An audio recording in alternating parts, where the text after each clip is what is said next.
Je fais partie des centaines de Sénégalais ou des milliers d'Africains de l'Ouest qui auraient pu témoigner de la grande personnalité de Steve et qui, comme moi, ont été extrêmement peinés, extrêmement touchés par cette triste nouvelle. Parce que Steve était, pour moi, d'abord et avant tout, quelqu'un qui avait un grand sens de sa relation avec les autres. S'il y a un deuxième élément pour le caractériser, c'est son professionnalisme. Steve était un grand professionnel, dans le sens où il faisait toujours bien tout ce qu'il devait faire. Il avait cette force et cette capacité de fédérer silencieusement, et j'insiste silencieusement, toutes les énergies de son équipe et pour les amener vers un succès à la fois collectif et individuel, parce que tout le monde le ressentait dans son cœur. Et je suis très fier d'avoir été un collègue et ami de Steve. C'est une grande perte pour nous tous. Je retiens de M. Reed, parce que je l'ai toujours appelé ainsi, je n'ai jamais appelé M. Reed par son prénom, parce que je lui vouais un respect incommensurable. M. Reed m'a inculqué le virus du développement. Et j'ai fait des spécialisations.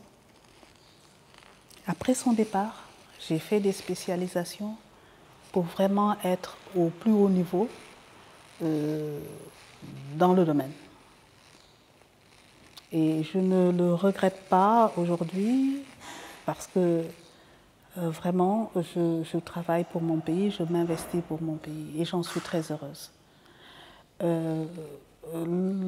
La dernière fois qu'on a communiqué, il me disait « Ndella, tu n'as pas laissé l'herbe pousser sous tes pieds.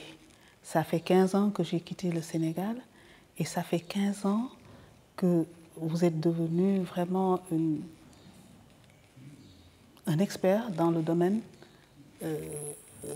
qu'on a exploré ensemble. » J'ai connu Steve dans le cadre de mes activités professionnelles comme consultant. D'abord, ce que je retiens de Steve, c'est sa ponctualité. Steve avait une ponctualité légendaire. Steve attachait une très grande importance au respect des horaires de rendez-vous. Même dans le déroulement des séances d'animation que nous faisions, il tenait au respect du temps prévu pour chaque module. Voilà quoi, Steve était un homme vraiment des solutions opérationnelles. La contribution de Steve à la réussite de la réforme de la décentralisation de 1996 au Sénégal a été inestimable. Steve Reed, xam naa ci moom jikkoom boo xamante ne nii dafa bëgg ñëpp. xam naa ni aussi ku bëgg intérêt bi mu bëggal boppam moom la bëggal ñëpp heure boo àndee ak moom mi ngi xool yow nan ngay def ba avancer. man bi projet bi jeexee yeneen liggéey yi ma amaat yëpp yu ci bari recommandation ak wan ma ni muy liggéeyee mi ngi ci biir. am na ci loo xamante ni daf ma marqué ci moom parce que mus naa ànd ak moom booba ñuy def sélection collectivité locale yi ñu war a liggéeyal ñu dem benn boo xaye da ngay dem ba Kaffrine Koungheul nga war a jàdd dugg ci biir dëkk bu tudd Lour Escale.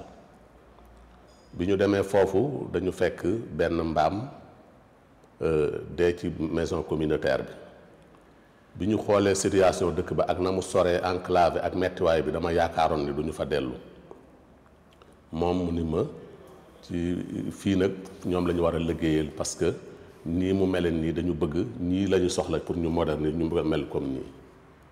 satisfaction bi ma gën a am ci foofu bokk na ci ni ma gisee après Lour Escale ni ñu organiser woo ndax DG Fellow boobu ak suñu jour boobu man ak Steve tàkkusaan boobu duma ko fàtte ak ni projet ba mujj mel ci dëkk boobu ak dëkk bi ni mu mujj avancé ndax yàlla ak projet boobu. Ce que je retiens de Steve Reed, c'est l'intégrité de Steve. c'est son caractère méthodique. Mais surtout, ce que je retiens de Steve Reed, c'est sa capacité à nous amener, nous consultants et consultantes, à rectifier les erreurs de production que nous faisions ou à rectifier des erreurs de sens, sans pour autant nous dire que ça ne serait pas bon, qu'il faut changer cela. Mais c'était à travers un questionnement, à travers les questions qu'il nous posait, qu'il nous amenait nous-mêmes à nous rendre compte de la qualité du travail que nous faisions, à nous rendre compte des erreurs ou des manquements que nous avions commis et à apporter les solutions. C'est aussi la simplicité, c'est l'affabilité, c'est l'humilité surtout. Je me rappelle un jour, je disais à une secrétaire que je voulais avoir une audience de M. Reed. Sûrement, il a dû entendre cela. Et 2 jours après, quand je suis venu au bureau, c'est lui-même qui s'est adressé à moi pour me dire Madame Awa Fall Diop. Je dis non, Steve, ce n'est pas Fall, c'est Fall. Il me dit j'ai besoin d'avoir une audience avec vous. Est-ce que vous pouvez m'accorder une audience? Et ça, c'est tout, Steve. I wanted to say 2 things. One about the things I learned from Wendy and Steve.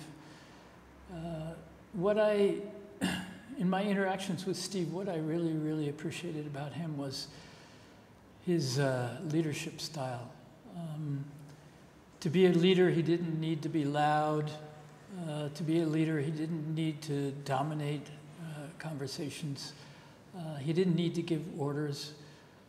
He was very logical and reserved in his leadership style. And I think that helped other people develop. He didn't lead when he didn't have to. He let other people lead in certain areas where they had competency and experience. And I tried to take that to heart. I tried to help in a similar fashion, not by dominating or being loud, but by encouraging and mentoring and pushing people forward a little bit.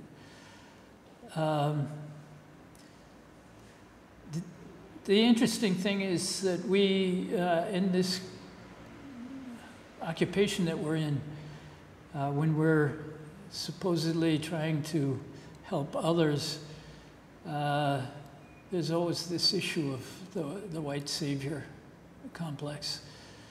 And I think Steve handled that as well as anyone, with his demeanor, with his understanding of development issues, with his understanding that we as outsiders could never achieve development for somebody, that had to be a process that they undertook themselves and that we undertook together. So I really appreciate that about Steve. About Wendy, Wendy was just, as I think everyone's going to say, she was a force of nature. She was so energetic and so outgoing, and really pulled people out of their shells. And every time you were around Wendy, you felt energized and you felt more optimistic about the situation. You felt there was a future in this stuff. Ce qui m'a le plus marqué sur le plan professionnel, c'est la rigueur de Steve en matière d'élaboration de documents. La première fois, en tout cas, que je lui ai soumis un rapport, franchement, à mon retour à mon bureau, je suis resté longtemps pour me dire, effectivement, est-ce que ce serait facile de continuer avec ce monsieur? Tellement que tout était rouge. Mais j'ai appris à me remettre en cause avec lui, au point que, à la fin de DG Fellow, quand j'ai été dans un autre projet, c'est à la fin de ce projet que j'ai appris que mes collègues m'appelaient monsieur point virgule, tellement j'étais rigoureux en matière de rédaction.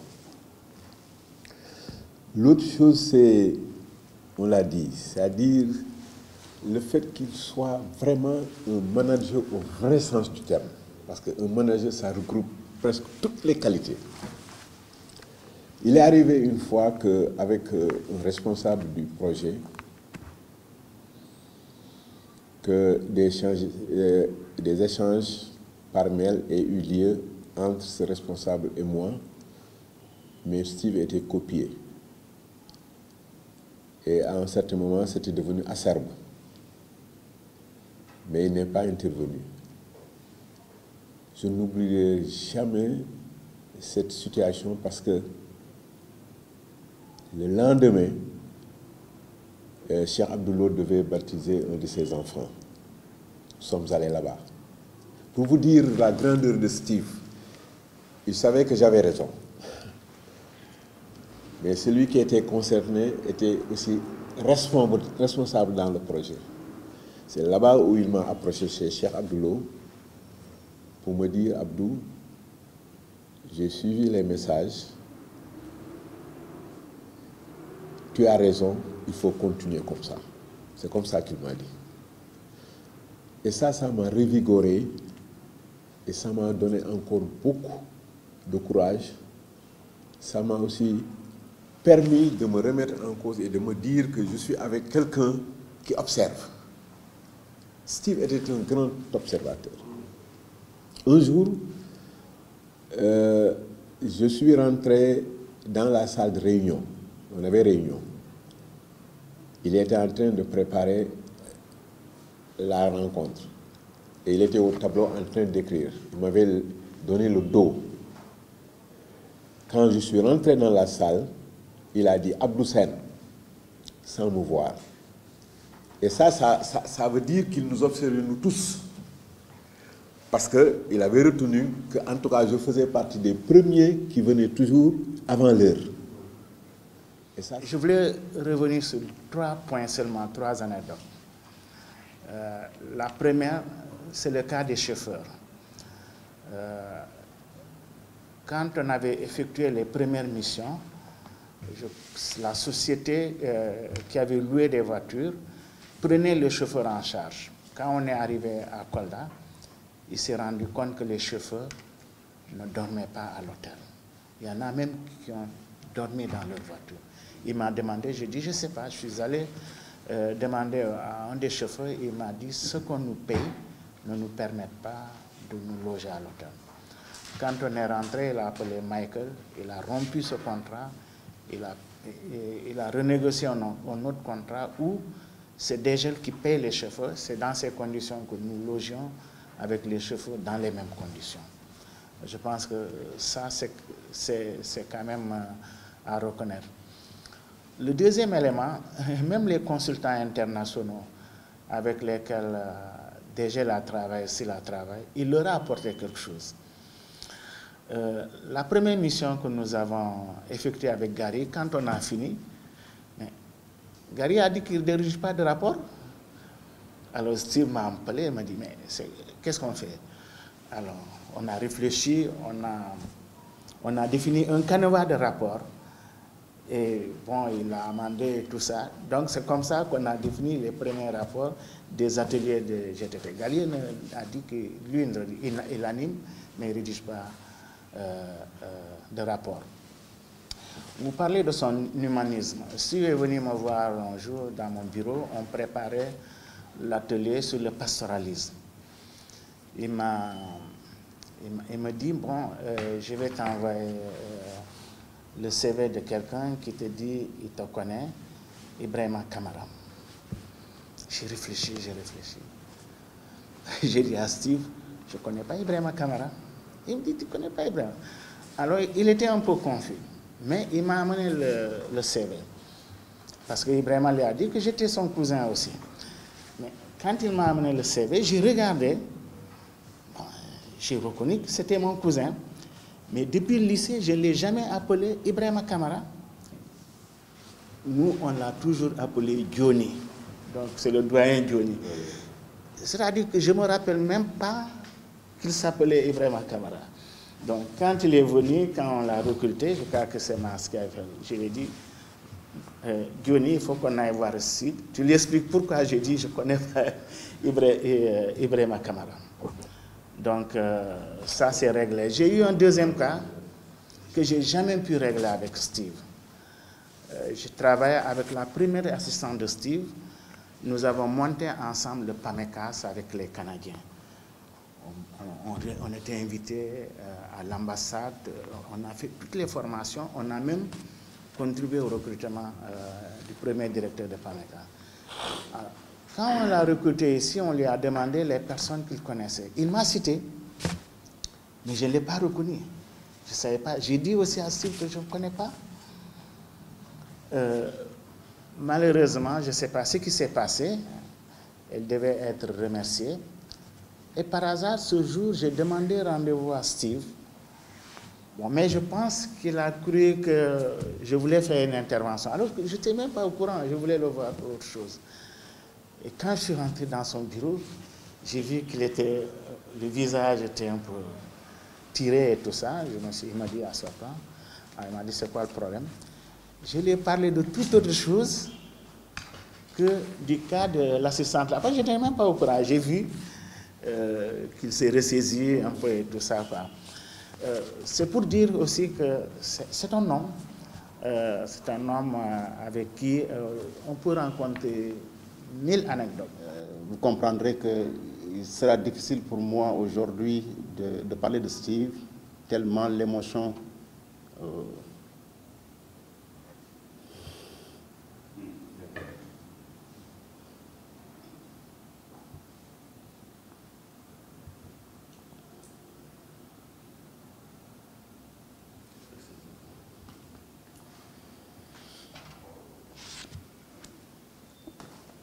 Steve, ce n'est pas seulement un chef d'équipe, c'était pour moi un ami, un très proche.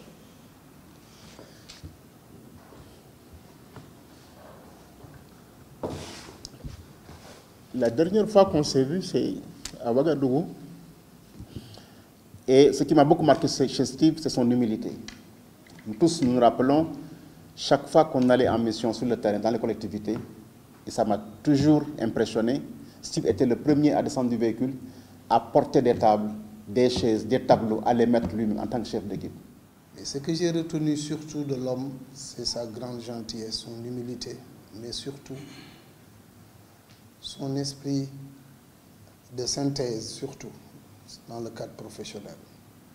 Il savait faire travailler les gens, il savait mettre la pression sans mettre la pression, mais surtout c'était le garant de la qualité du travail. Aujourd'hui,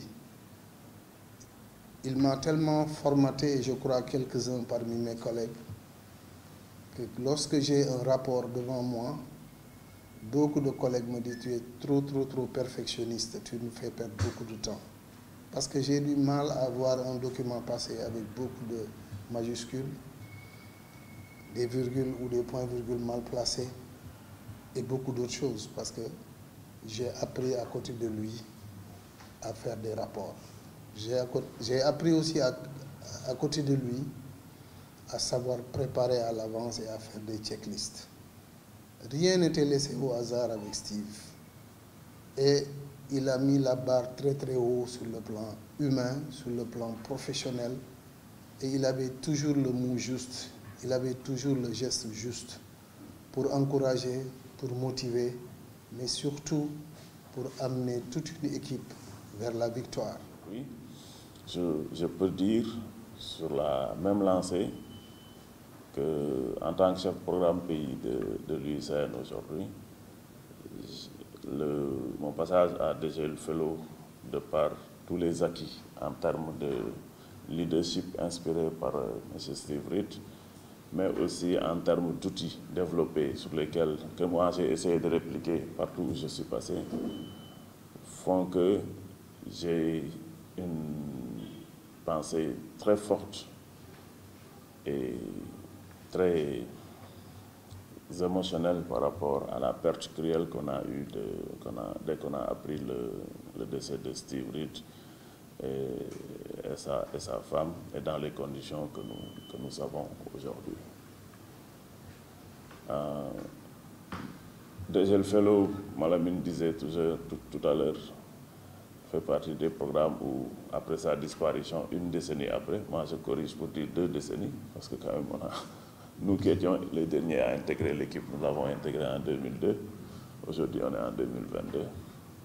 Donc, 2 décennies après que le programme est fini, parce que le programme a pris fin en 2004, si je ne m'abuse, on a encore ces relations soudées, c'est parce qu'on a encore de la valeur à partager et que nous avons tous tiré de ces programmes-là. Après DGL Fellow, j'ai continué à travailler avec Steve. On s'est rencontrés en Guinée, comme on l'a dit. Nos 2 projets collaborés. Son projet a été clôturé avant le nôtre et on a hérité des véhicules et de certains membres de son personnel. Et là-bas aussi, il a agi de la même manière. C'est lui qui est venu nous voir notre chef d'équipe et négocier pour défendre des dossiers du personnel avec lequel il a travaillé. Parce que son projet a été arrêté à cause de la crise d'Addis. Et quand il a eu le projet de Sahel en 2014, au Niger et au Burkina, donc il a fait appel à moi pour appuyer le démarrage du projet. J'ai continué donc depuis 2014 à travailler périodiquement avec lui au Niger. Et je pense que j'ai été le dernier à avoir travaillé professionnellement avec Steve parce que j'ai participé aux travaux de clôture de ce projet. C'est pourquoi dans mon témoignage, je ne vais pas trop insister sur ce qu'il nous a apporté à tous parce qu'il a influencé toutes nos carrières, tous. Nous qui sommes là et ceux qui ne sont pas là. Et le dernier message qu'il m'a envoyé, c'était au mois de février. Il me disait... C'était choquant. C'est difficile, hein? Je ne dors plus depuis là, quand je me rappelle que Steve, Wendy,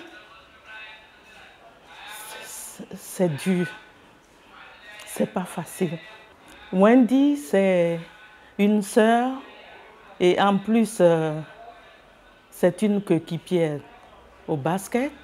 On a joué ensemble depuis le scolaire jusqu'à l'équipe nationale. Et les clubs, elle était dans un club opposé au mien.